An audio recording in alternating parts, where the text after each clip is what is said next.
बड़ी खबर बड़वानी जिला स्तरीय सूर्य नमस्कार कार्यक्रम का आयोजन किया गया। दिनांक 12 जनवरी को समय सुबह 9 बजे से शासकीय उत्कृष्ट विद्यालय बड़वानी के खेल मैदान पर कार्यक्रम का आयोजन हुआ। कार्यक्रम में राज्यसभा सांसद डॉक्टर सुमेर सिंह सोलंकी, अपर कलेक्टर एवं तहसीलदार बड़वानी सहित जनप्रतिनिधि गण, गणमान्य नागरिक तथा अधिकारीगण और बड़ी संख्या में विद्यार्थी शामिल हुए।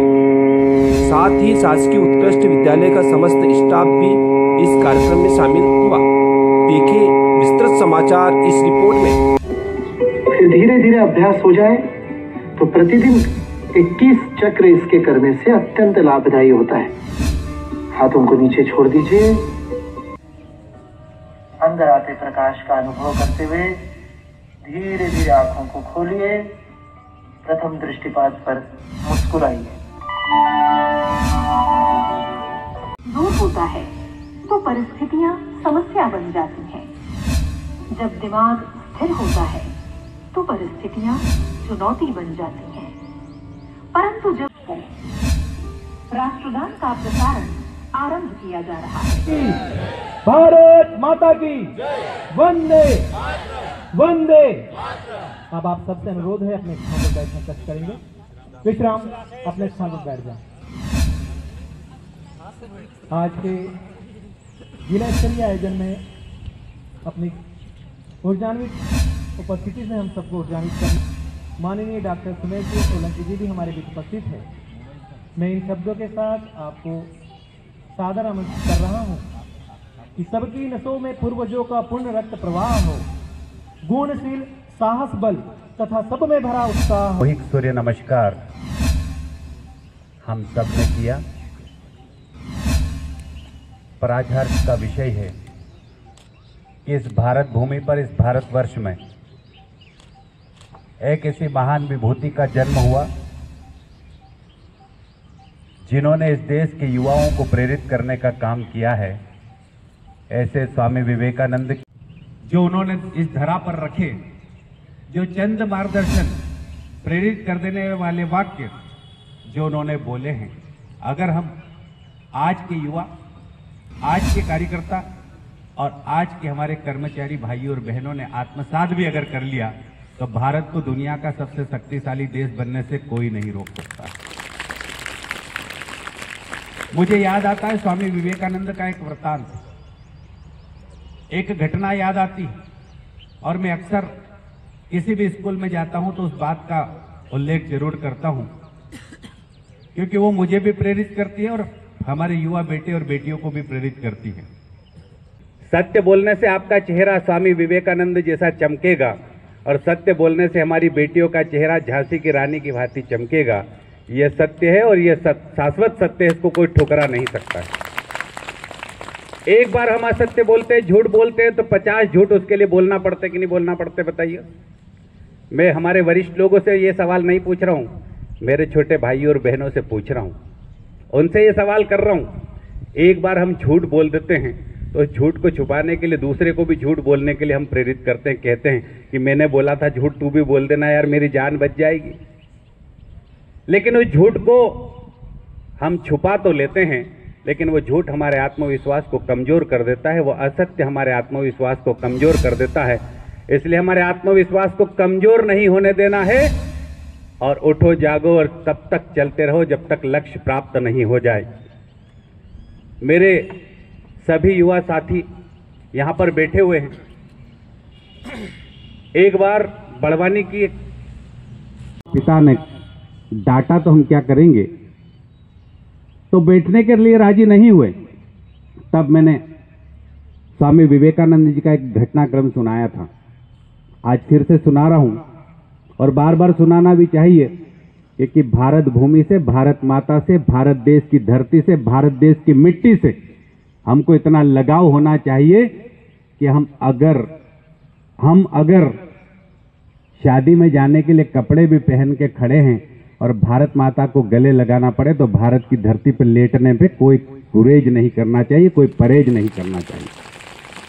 स्वामी विवेकानंद जी जब भारत लौट रहे थे तो समुद्र के किनारे हम जैसे हजारों युवा उनके स्वागत के लिए पहुंच गए कि स्वामी विवेकानंद जी आ रहे हैं भाई।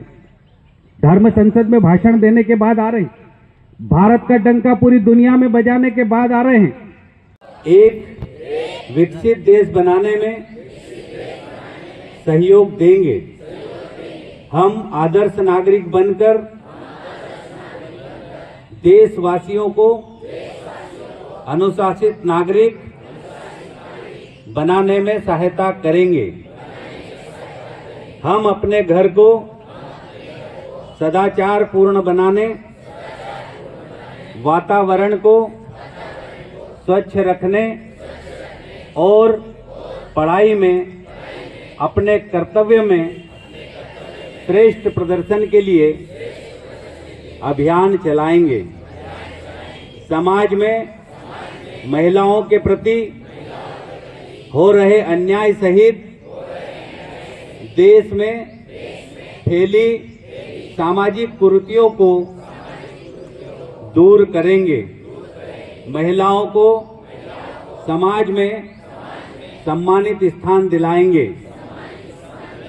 ज्ञान और उच्च नैतिक मूल्यों द्वारा समाज से भ्रष्टाचार समाप्त करेंगे।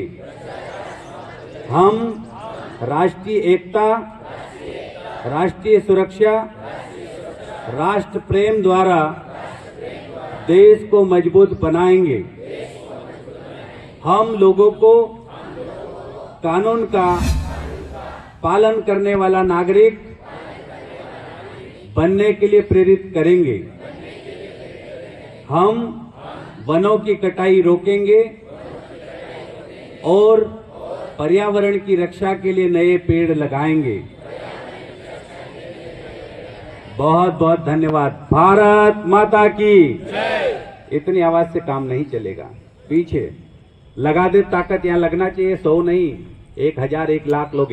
बोलिए भारत माता की। बहुत धन्यवाद, बहुत शुभकामनाओं। आज विशेष क्या रहा महोदय? स्वामी विवेकानंद की जयंती के अवसर पर आज युवा दिवस का आयोजन किया गया, जिसमें सामूहिक सूर्य नमस्कार उत्कृष्ट विद्यालय बड़वानी में आयोजित हुआ। यह जिला स्तरीय कार्यक्रम में आज मुझे आने का अवसर मिला। हम सब ने मिलकर सामूहिक सूर्य नमस्कार, योग प्राणायाम किया और साथ ही स्वामी विवेकानंद के विचारों से हम सबको हमारे देश के यशस्वी प्रधानमंत्री जी सदैव अवगत कराते रहे हैं। और वही बात आज हमारे यशस्वी मुख्यमंत्री माननीय डॉक्टर मोहन यादव जी ने रेडियो के माध्यम से हमारे युवा साथियों को संबोधित भी किया। इस अवसर पर मैं बहुत खुश हूँ, मैं बहुत ही आनंदित हूँ, क्योंकि हमारे भारत देश के युवा बेटे और बेटियों ने सामूहिक सूर्य नमस्कार में बढ़ चढ़कर भाग लिया। और ये सिर्फ एक दिन होने वाली प्रक्रिया नहीं है, इस प्रक्रिया को जीवन में निरंतर आचरण में लाना चाहिए। मन भी खुश रहेगा, शरीर भी स्वस्थ रहेगा और आनंदित होकर आनंद भरे विचार इस देश के लिए हम सब के मस्तिष्क में उत्पन्न होते रहेंगे। सर, आज विशेष कार्यक्रम क्या आयोजित किया गया?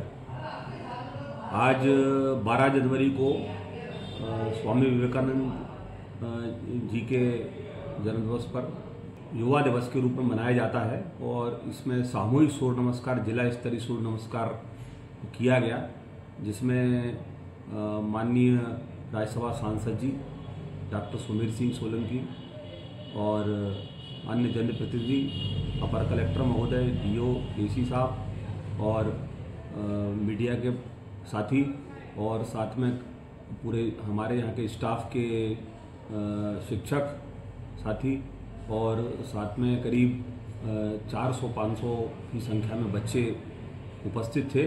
बच्चों ने प्रदेश स्तर से जो प्रसारण हुआ था आज के सूर्य नमस्कार का, उसके आधार पर सूर्य नमस्कार किया। उसकी जो सभी आसन हैं उसको सूर्य नमस्कार के उसको संपन्न किया और ये सारा कार्यक्रम जो है वो हमारे व्यायाम शिक्षक श्री इंद्र कुमार यादव के द्वारा उनको निर्देशित किया गया और बाकी समस्त स्टाफ का हमारे यहाँ का बहुत सहयोग रहा और श्री गुजराती सर के द्वारा जो है कार्यक्रम का संचालन किया गया।